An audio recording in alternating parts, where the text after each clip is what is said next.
حدثت هذه القصة في الكويت في دوار دسمان عام 2017،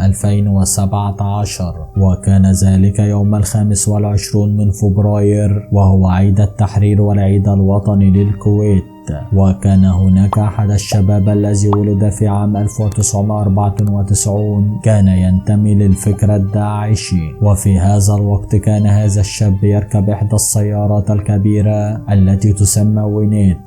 وتوجه بها إلى دوار دسمان الذي يوجد به موقع صغير لرجال الأمن، وبالفعل كان يوجد فيه تقريبا 5 من رجال الأمن، ولديهم ما يشبه الكراسي يجلسون عليها على طرف الدوار، والدوريات موجودة بجانبهم. قام هذا الولد المجنون صاحب السيارة الوينيت بالدخول عليهم بالسيارة على طول طرف الرصيف لأنه يريد أن يقتلهم، وبصعوبة استطاعوا أن يتفرقوا، لكن جاءت سيارة عن طريق الخطأ ودهست أحدهم على الطريق أثناء ركضه، أما الآخرين استطاعوا بصعوبة أن يتحاشوا، لكن تعرضوا لإصابات كبيرة كان منها كسور وجروح. لم يكتفي الولد من ذلك، بل نزل من سيارته وفي يده سكين وضرب واحد منهم بها، وكان يريد أن يفعل ذلك في الآخرين أيضا، فأخذ المصابين من رجال الأمن بمطاردته، فظل يركض أمامهم في الشوارع،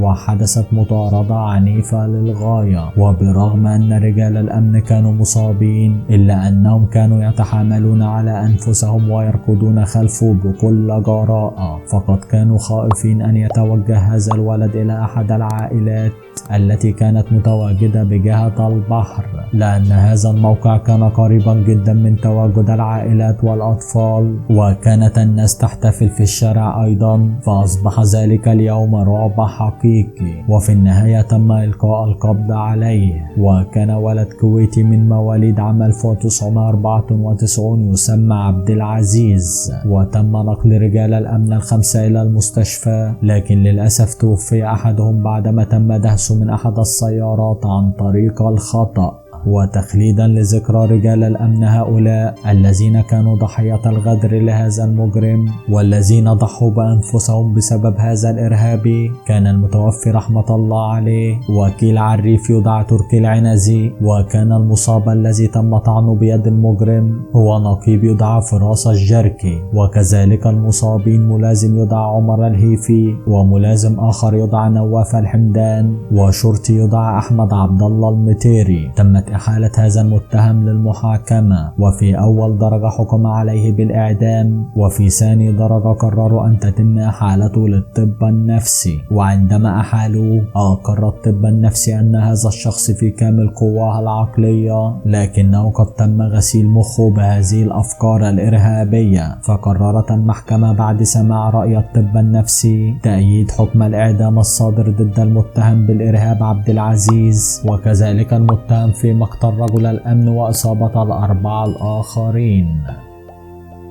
شكرا لكم مشاهدي قناتنا الكرام، وإلى اللقاء.